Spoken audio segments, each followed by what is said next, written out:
Isang mapagpalang araw po sa ating lahat. Ngayon po ay nandito tayo sa motor shop ng aking kapatid dito po sa Iming Works. Meron lamang po tayong ipapagawa.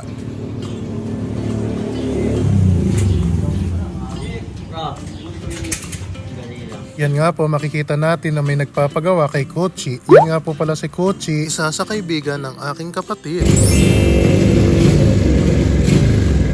Dito nga po sa Iming Works ay talaga namang pinagkakatiwalaan ang mga manggagawa na nandito.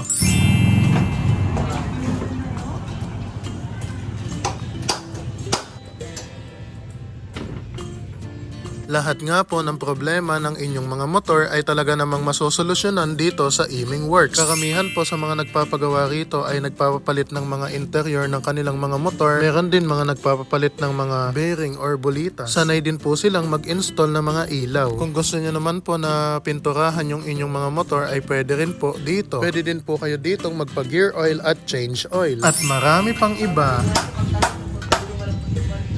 Siya nga po pala guys, yung kapatid kong si Iming. O diba hindi maikakaila. At guys, yan na nga po, tinawag ko na yung aking inaanak.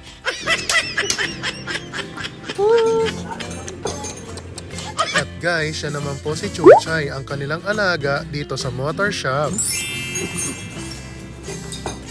And yun nga po pala yung nawawalang kapatid ni Junior. Siya po ang may-ari ng pang drag race na motor.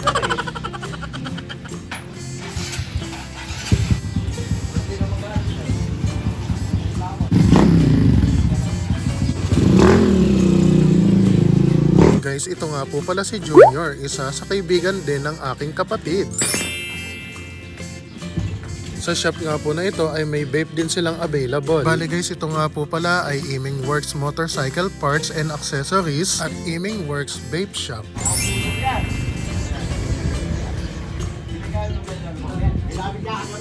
Guys, ito po yung harapan ng motor shop and yung papuntang Mangino. Makikita din natin na matatapos na yung ginagawa ni Kochi na motor. And guys, ito naman po yung pinagagawa ko sa kapatid ko. Pinalalagyan ko ng ilaw yung pinahiram niya sa aking motor. So yun guys, yehey, meron na pong ilaw yung ating ginagamit na motor. Aba, teka, minamaliit mo yata si Utoy.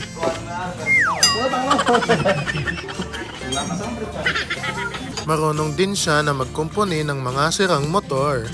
Galing mag-baklas eh.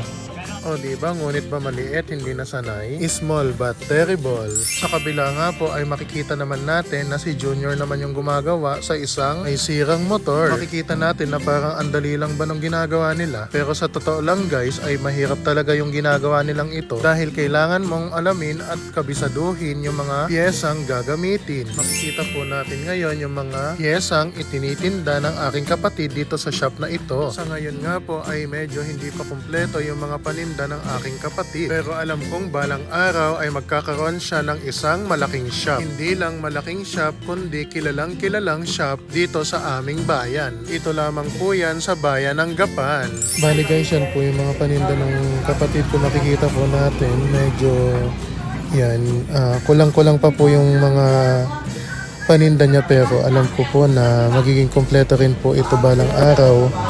And magkakaroon na rin po siya yung mga original parts ng mga motor gaya ng JRP product and yung ibang mga sikat na mga motorcycle parts. And yan, makikita natin may mga gulong siya na available din dito sa tindahan niya, and mga tambucho and ibang mga parts pa ng motor. And yan, iba't ibang klase ng parts po yan. Yan, meron din po siyang pang paint. So guys, hanggang dito na lang po yung ating video and maraming salamat po sa inyong panonood. The end.